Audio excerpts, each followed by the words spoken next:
Hello दोस्तों, जैसा कि आप सामने इमेज में देख पा रहे हैं कि हमारे पास एक बुक है। और ये बुक क्या है? परीक्षा वाणी पब्लिकेशन। और जैसा कि आप देख रहे हैं, सामान्य अध्ययन विशेषांक के लिए है पारिस्थितिकी एवं पर्यावरण, इकोलॉजी एंड एनवायरनमेंट। पूरी फुल बुक जो है एनसीईआरटी बेस्ड है। संघ तथा राज्य सिविल सेवा एवं अन्य प्रतियोगी परीक्षाओं हेतु जो है ये इम्पोर्टेंट है। इस बुक काफ़ी चर्चित बुक है। और किसकी है? एस के ओझा। ये बुक जो है नंबर 1 पे है। बहुत ही इम्पोर्टेंट बुक है जो मैं स्टार्ट करने वाला हूँ। हर एक चैप्टर से इम्पोर्टेंट जो भी फैक्ट हैं, इम्पोर्टेंट क्वेश्चंस हैं, उनको स्टार्ट करूँगा, जो आपके लिए किसी भी एग्ज़ाम के लिए बहुत ही ज़्यादा वैल्यूएबल है। कोई भी परीक्षा हो, चाहे वो सिविल हो, चाहे राज्य से कोई रिलेटेड एग्ज़ाम हो, चाहे वो संघ से, सेंट्रल या फिर स्टेट लेवल के जो एग्ज़ाम होते हैं, उसमें सबसे इम्पोर्टेंट आपका पार्ट बनता है इकोलॉजी एंड एनवायरनमेंट का। ठीक है, ये जनरल साइंस का ही पोर्शन होता है, सामान्य अध्ययन के अंतर्गत आता है। ये इससे रिलेटेड ही क्वेश्चन आपके जीके और जीएस में भी पूछे जाते हैं। और पर्टिकुलर भी इसका जो पोर्शन है मैक्सिमम रहता है किसी भी एग्जाम में। तो काफ़ी अच्छी बुक है परीक्षा वाणी की, एस के ओझा की। तो जो मैं इसको स्टार्ट करने वाला हूँ। ठीक, हर एक चैप्टर के हर एक इम्पॉर्टेंट पॉइंट को, हर एक टॉपिक को, हर एक उससे जो भी क्वेश्चंस हैं उनको मैंने सेलेक्ट किया है। पूरी बुक नहीं मैं यहाँ पढ़ा रहा हूँ। ठीक है, आप खुद भी पढ़ सकते हैं, लेकिन यहाँ इस बुक में इतना कुछ दिया गया है कि उसे पढ़ने में भी ऐसा लगता है कि पता नहीं क्या हम पढ़ रहे हैं, बहुत ज़्यादा दिया गया है। ठीक है, थ्रू आउट इससे बाहर कुछ जाता ही नहीं है। इकोलॉजी एंड इन्वायरमेंट में ढेर सारे क्वेश्चन जो जीएस जीके की अभी आप देखेंगे आगे सीरीज में, तो आपको ये लगेगा कि वास्तव में कितनी वैल्यूएबल है। जो रियल में कंपटीटर हैं, ये बुक उनके पास जरूर होगी। तो सिलेक्टेड पॉइंट्स, सिलेक्टेड क्वेश्चन को ही मैंने अपनी इस वीडियो सीरीज में इंक्लूड किया है। तो चैप्टर वाइज जो है आपको जो है सारे क्वेश्चंस इंपॉर्टेंट फैक्ट जो है आपको मिलने वाले हैं। तो चलिए हम स्टार्ट कर देते हैं कि देखते हैं। इस पेज को थोड़ा सा बड़ा कर लेते हैं। ठीक, आपने देख लिया है ये बुक कितनी इंपॉर्टेंट है। तो हमारा फर्स्ट जो है क्वेश्चन स्टार्ट हो जाता है। सिलेक्टेड ही हैं, ठीक है, अब पूरी बुक हम नहीं पढ़ा रहे हैं। ये खुद का जो है पीडीएफ जो है फॉर्मेट हमने प्रिपेयर किया है। तो जो है चलो देख लेते हैं। अजैविक तथा जैविक पर्यावरण, आपको पता ही है जैविक और अजैविक घटक कौन से होते हैं। पर्यावरण की बात हो रही है तो फिर जैविक और अजैविक घटक मिलकर ही पर्यावरण का निर्माण करते हैं। हम अपने चारों तरफ देखते हैं तो दो ही तरीके की चीज़ें दिखती हैं। या तो कोई जीव जिसमें लाइफ हो, जैसे पेड़ पौधे, जीव जंतु, या फिर अजैविक घटक घटक मृदा, जैसे भूमि, प्रकाश। ठीक है, और ये ऑक्सीजन जो हम सांस सांस लेते हैं, ये अजैविक घटक को एक साथ मिलने पर किसी की रचना होती है। तो भाई जाहिर सी बात है बायोम की रचना होती है। जहाँ जीव और अजैविक घटक होते हैं वो किसकी रचना करते हैं? बायोम की। ठीक है, जिसमें एग्जाम्पल है शीतोष्ण बायोम, उष्ण कटिबंधीय और टूंड्रा बायोम, जो आप बहुत अच्छे से इनके बारे में जानते हैं। तो आपको पहला जो है पॉइंट जो है इंपॉर्टेंट फैक्ट पता चला है कि बायोम क्या कर रहे हैं। बायोम में होता क्या है, आपके अजैविक और जैविक पर्यावरण मिलकर जो है बायोम का निर्माण करते हैं। चलिए भाई, आशा करता हूं कि आपको ये सीरीज भी बहुत ही अच्छी लगेगी। आपके जो है जीएस जीके के सारे इंपॉर्टेंट क्वेश्चन यहाँ से कवर होने वाले हैं। देखो, राजीव गांधी, ठीक है, पर्यावरण एवं वन मंत्रालय का सृजन कब किया गया था, ये क्वेश्चन आपका पूछा जाता है। तो आपके लिए बहुत इंपॉर्टेंट सीरीज होने वाली है। मैंने सिलेक्टेड क्वेश्चन को ही इसमें सेलेक्ट किया है, किताब में तो बहुत कुछ दिया गया है। चलिए, दूसरा क्वेश्चन इंपॉर्टेंट है। सौर ऊर्जा, सोलर एनर्जी और भूतापीय यानी जियोथर्मल एनर्जी को किस में सम्मिलित करते हैं हम? तो ये है ऊर्जा संगठक। किस में सम्मिलित करेंगे हम इनको? ऊर्जा को, सौर ऊर्जा हो या भूतापीय ऊर्जा को, इसमें करेंगे ऊर्जा संगठक। यानी कि ये क्या, सौर ऊर्जा और भूतापीय ऊर्जा क्या है? ऊर्जा के संगठक हैं। चलिए भाई, नेक्स्ट देख लेते हैं।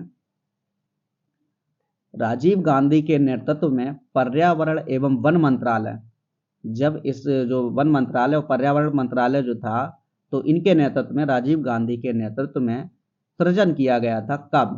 तो ये इंपॉर्टेंट क्वेश्चन बनता है 17 सितंबर 1985 को, आपको ध्यान रखना है। नेक्स्ट है पर्यावरण संरक्षण अधिनियम, ये भी पूछा जाता है कब पारित किया गया था? 1986 में ये पारित किया गया था।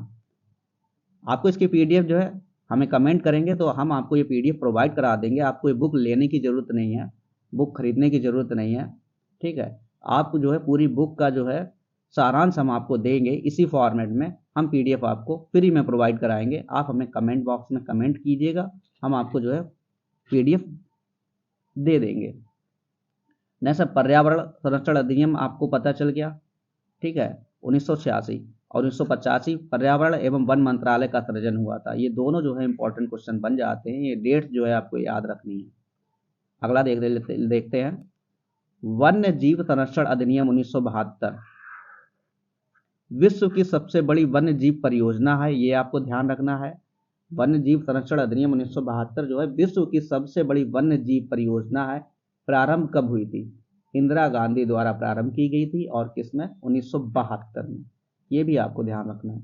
नेक्स्ट, राजीव गांधी ने अपने शासनकाल में गंगा कार्य योजना GAP कब शुरू किया था? देखो, गंगा कार्य योजना कब शुरू हुआ था? राजीव गांधी के टाइम में, सन 1985 में। नेक्स्ट, हरित क्रांति, राष्ट्रीय हरित क्रांति, नेक्स्ट राष्ट्रीय हरित न्यायाधिकरण अधिनियम कब पारित किया गया था? ये किया गया था 2010 में। ये भी इंपॉर्टेंट क्वेश्चन आपका बन जाता है। नेक्स्ट, प्रथम बार पर्यावरण को विकास के साथ किस योजना के दौरान जोड़ा गया था? पर्यावरण को विकास के साथ जो है जोड़ दिया गया था, कौन सी पंचवर्षीय योजना में? चौथी पंचवर्षीय योजना के दौरान। नेक्स्ट, प्रारंभ में आदि मानव की भौतिक पर्यावरण की कार्यात्मकता में भूमिका किस तरीके की होती थी?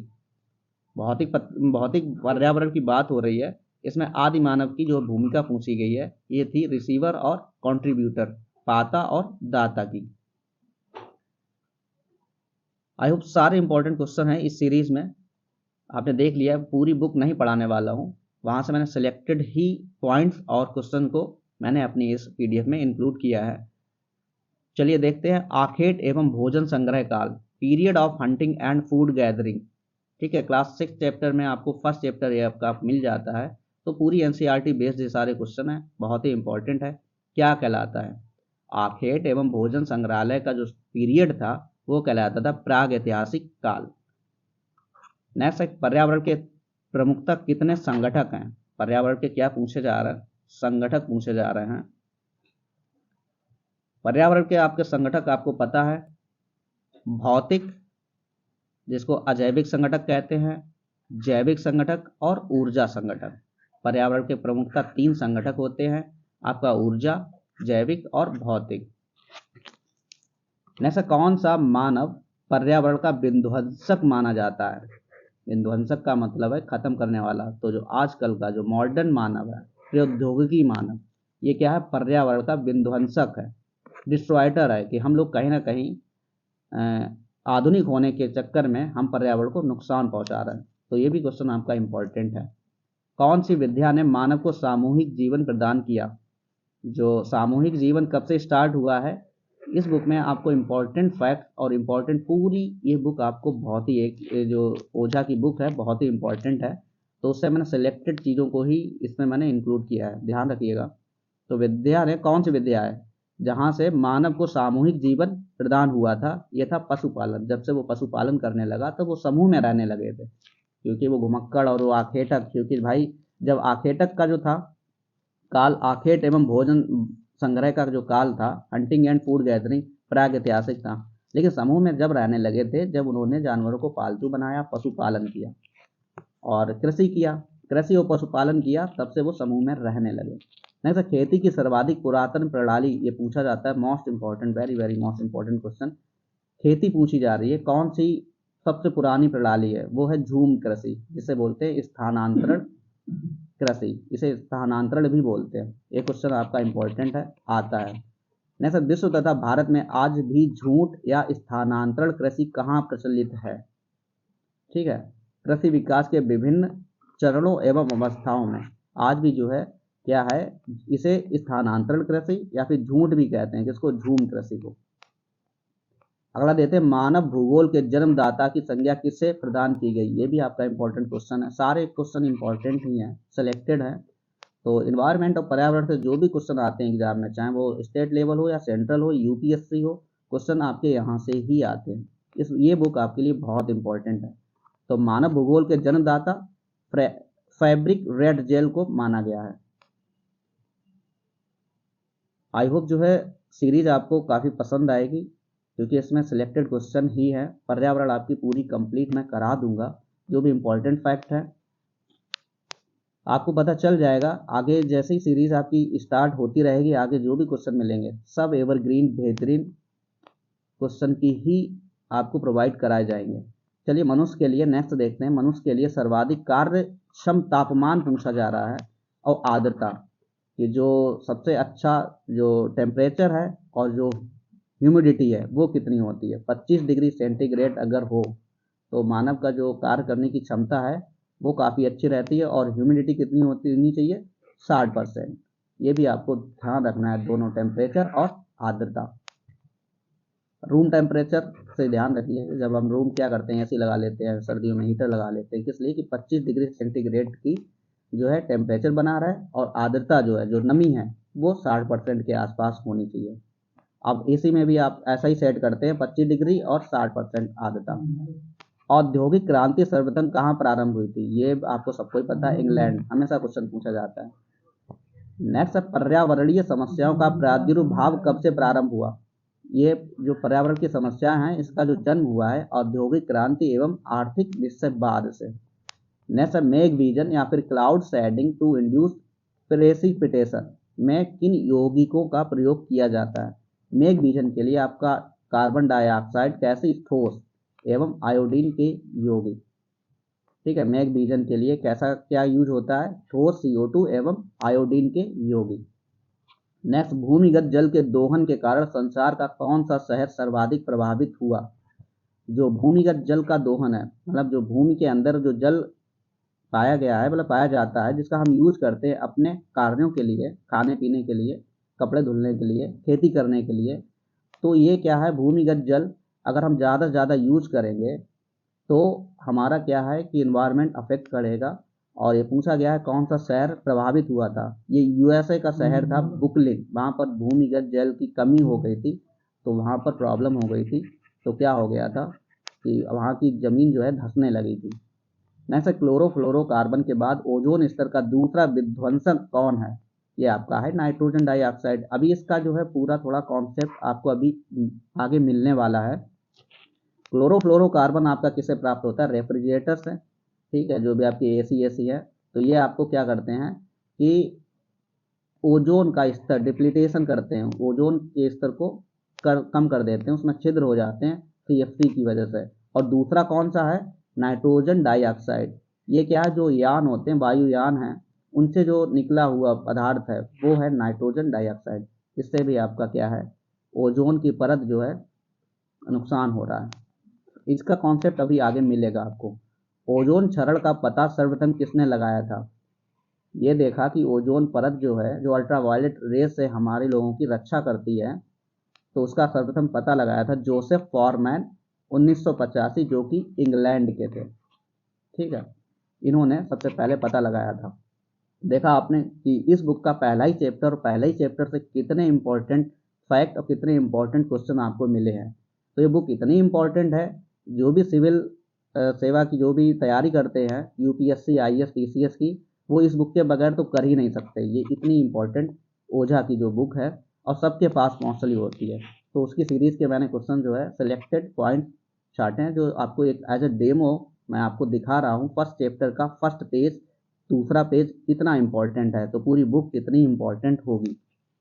कहीं से कुछ भी जाएगा नहीं इस बुक से बाहर। अगर इन्वायरमेंट की और GK GS के तो आप समझ ही रहे हैं कि GS GK भी इसी से रिलेटेड क्वेश्चन बनाए जाते हैं। आगे देखिए, अंतर्राष्ट्रीय हाइड्रोलॉजिकल दशक मनाया गया था कब। हाइड्रोलॉजिकल इंटरनेशनल डे कब मनाया गया था, तो दशक था, दशक 1965 से 1974 के बीच में, 10 साल का जो समय था, इस समय मनाया गया था। ये भी आपको ध्यान रखना है। जैसे ओजोन अपने स्थान पर शैलों तथा रिगोलिथ, रिगोलिथ बोले तो आवरण क्रस्टर कहलाता है, कि विघटन तथा वियोजन की प्रक्रिया क्या कहलाती है, ये कहलाती है अपक्षय, इसे कहते हैं वीदरिंग। आई होप लगभग 20 क्वेश्चन आपके इतने इंपॉर्टेंट क्वेश्चन जो है कवर हो गए होंगे। मैं आशा करता हूँ कि आपको ये सीरीज अच्छी लगेगी। नेक्स्ट भूस्खलन, अर्थ फ्लो एंड लैंडस्लाइड्स। भूस्खलन, जो भूस्खलन होता है, जैसे पृथ्वी पर जो पड़ते हैं उसका स्खलन यानी उनका जो क्षय होता है उसका कारण पूछा जा रहा है।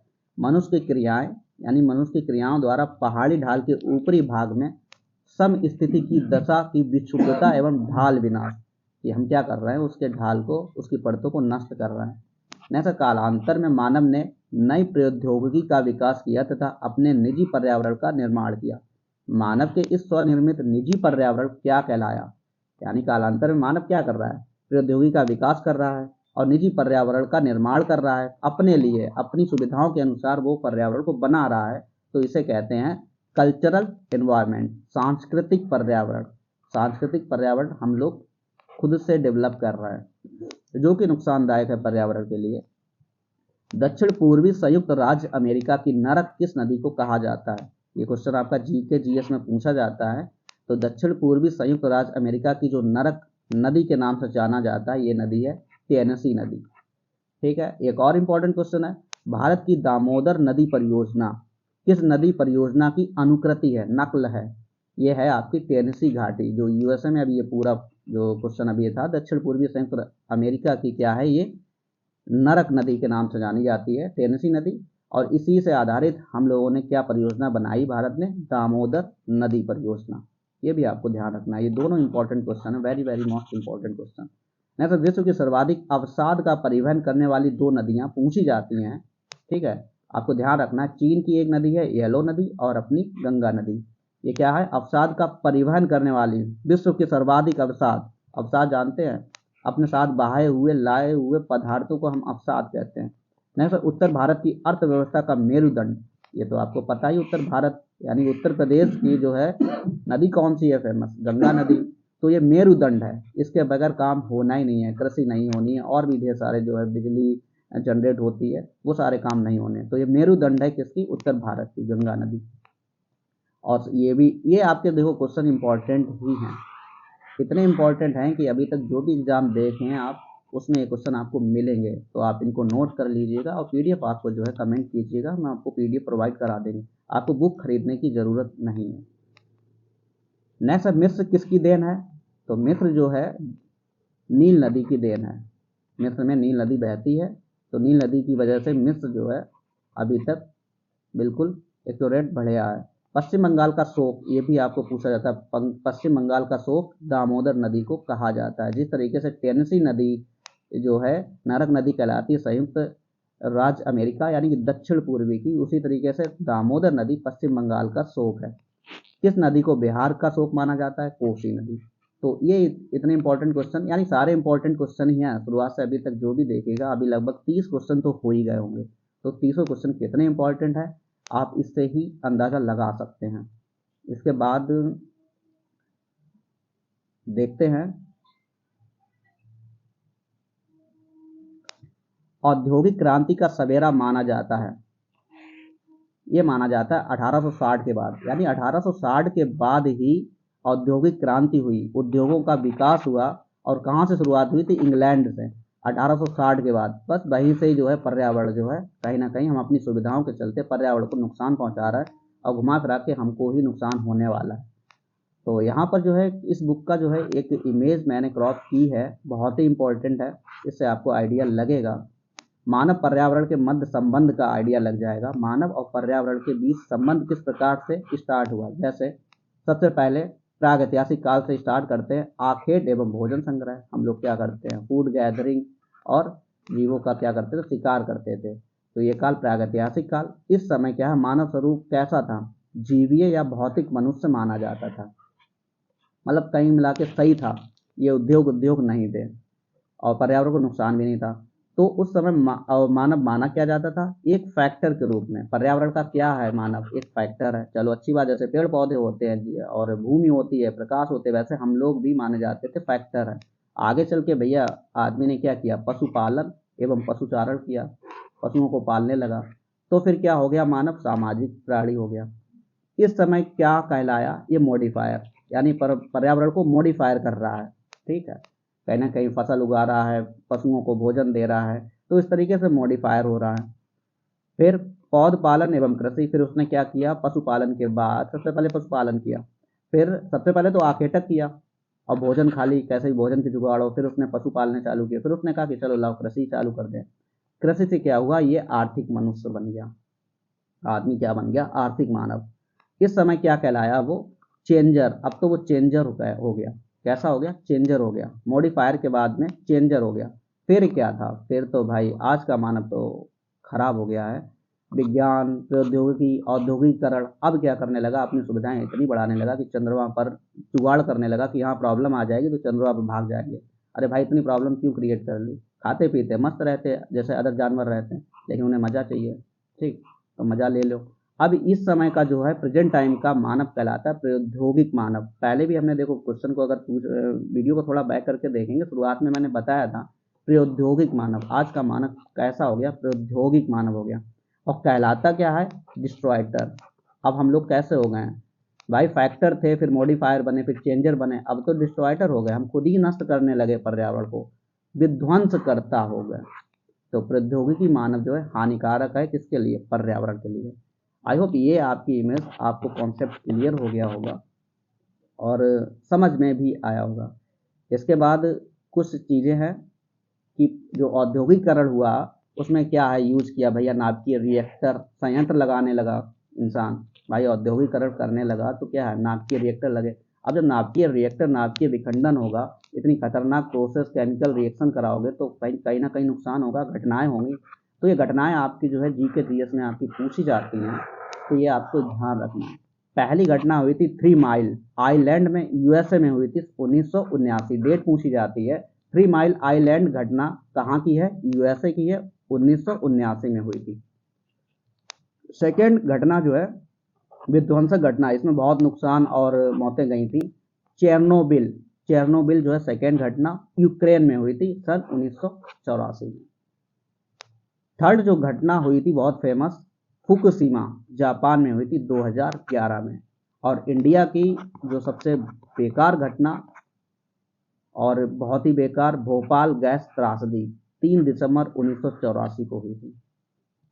और नाभिकीय विखंडन से क्या है कि उसके जो कण हैं अभी भी बच्चों में पाए जाते हैं, आदमियों में पाए जाते हैं, कि इतना नुकसान हुआ था कि उनका डीएनए अफेक्ट हो जाता है इन घटनाओं से, ठीक है, अपंग बच्चे पैदा होते हैं। तो इतनी प्रॉब्लम्स हुई हैं औद्योगिकीकरण से। आई होप ये चारों आपको घटनाएं याद रहेंगी, इनकी डेट भी आपको याद रखनी है, बहुत ही इम्पोर्टेंट है। इसके बाद जो है 25 मिनट का वीडियो, 5 मिनट का और वीडियो रखूंगा, 30 मिनट की क्लास जो है आपको रेगुलर प्रोवाइड कराऊंगा। पूरी बुक आपको खरीदनी नहीं है, पूरी बुक के जो इम्पोर्टेंट क्वेश्चंस हैं, फैक्ट हैं, वो मैं आपको इस थ्रू प्रोवाइड करा दूंगा। और पीडीएफ आपको कमेंट करेंगे तो मैं आपको पीडीएफ फ्री में दे दूंगा। चलिए नेक्स्ट है ठोस कार्बन डाइऑक्साइड यानी ठोस CO2। आयोडीन के कुछ यौगिकों के प्रयोग द्वारा अति शीतलित बूंदों, अभी इससे रिलेटेड क्वेश्चन आ चुका है कि जो जहां पर ठोस कार्बन डाइऑक्साइड का यूज हुआ, आयोडीन के कुछ यौगिक द्वारा क्या किया गया, अति शीतलित बूंदों का घनीभवन क्या कहलाता है। ये क्वेश्चन अभी हो गया था, मेघ बीजन कहलाता है। ये पूछा जाता है क्वेश्चन, मेघ बीजन क्या है, ठीक है, इसमें कौन से यौगिक का यूज होता है, तो आपको याद रखना ठोस कार्बन डाइऑक्साइड और आयोडीन। नेक्स्ट देख लेते हैं, भूमिगत जल के अधिकाधिक विदोहन के कारण सतह के नीचे क्या बन जाता है। इससे रिलेटेड भी आपका एक क्वेश्चन हो चुका है, जो बर्लिन शहर है वहाँ का, ठीक, क्या हो जाता है, ब्रुकलिन शहर संयुक्त राज्य अमेरिका का शहर है। भूमिगत जो जल जो है अगर ज़्यादा यूज करेंगे तो नीचे क्या बन जाएगा, कैविटीज, यानी कि जगह खाली हो जाएगी, और क्या है वहाँ की ऊपरी सतह क्या है, धंस जाएगी। ऐसा हो चुका है ब्रुकलिन शहर संयुक्त राज्य अमेरिका में। भूमिगत जल के निष्कासन से पर्यावरण पर पड़ने वाले दुष्प्रभाव, इससे पर्यावरण अफेक्ट होता है। नेक्स्ट देखते हैं, भूमिगत जल हो चुका है, जहरीले तत्वों के पारिस्थितिक तंत्र में विमोचन द्वारा आहार श्रृंखला तथा आहार जाल में परिवर्तन हो जाता है। जहरीले तत्वों से क्या हो जाता है, आहार श्रृंखला अफेक्ट हो जाती है, आहार जाल अफेक्ट हो जाता है। इस संदर्भ में सबसे जहरीला तत्व कौन सा है, DDT। DDT आप जानते हैं कीटनाशक है, ये मच्छरों को मारने वाली दवाई, कीटों को मारने वाली। तो डाइक्लोरो डाइफेनिल ट्राइक्लोरोमेथेन इसकी फुल फॉर्म है, ये कीटनाशक है। इससे क्या अफेक्ट होता है, जहरीला पदार्थ है, आहार जाल और आहार श्रृंखला जो है अफेक्ट हो जाती है। नेक्स्ट दे देते हैं, औद्योगिक क्रांति के पहले और बाद में CO2 की वायुमंडल में मात्रा का प्रभाव पूछा गया। औद्योगिक क्रांति आपकी स्टार्ट हुई इंग्लैंड से, और डेट आपकी औद्योगिक क्रांति आप पीछे देख लीजिएगा। औद्योगिक क्रांति की शुरुआत कब हुई थी? औद्योगिक क्रांति 1860 के बाद का समय जो है औद्योगिक क्रांति का सवेरा माना जाता है। ठीक है, और यहाँ पर इसमें पूछा जा रहा है औद्योगिक क्रांति के पहले और बाद में। भाई पहले CO2 का जो है परसेंटेज क्या था? पहले परसेंटेज था 0.029%, और बाद में आप देख लीजिएगा औद्योगिक क्रांति के बाद कितना हो गया? ये हो गया 0.379%। यानी कि औद्योगिक क्रांति के बाद CO2 का लेवल बढ़ा, जो कितना बढ़ा? 25% की वृद्धि हुई, जिसको हम ग्लोबल वार्मिंग कहते हैं। ठीक है, जिसके कारण जो है ओजोन डिप्लीटेशन भी रिलेटेड है। इससे रिलेटेड क्वेश्चन अभी कर चुके हैं हम लोग। स्प्रे कैन डिस्पेंसर में प्रयुक्त प्रणोदक, रेफ्रिजरेटर, एयर कंडीशनर में प्रयुक्त तरल पदार्थ और सुपरसोनिक जेट विमान से निष्कासित नाइट्रोजन ऑक्साइड और CFC, इनके यूज से क्या है? ओजोन क्षरण हो रहा है। इसमें देखो प्रणोदक है, रेफ्रिजरेटर, एयर कंडीशनर है, और सुपरसोनिक जो जेट विमान है इससे क्या निष्कासित होता है? Nitrogen oxide. इस तरीके से ये हमारी जो है 30 मिनट पूरे होते हैं, और ये था डेमो। अगर आपको ये सीरीज़ अच्छी लगे तो हमें कमेंट बॉक्स में यस लिखिएगा, तो मैं ये सीरीज़ कंटिन्यू रखूँगा। आई होप आपको पसंद आई होगी। वीडियो को लाइक कीजिए और कमेंट जरूर कीजिए कि स्टार्ट रखिए इस सीरीज़ को। चलिए मिलते हैं अपने नेक्स्ट वीडियो में, तब तक के लिए take care and have a nice day.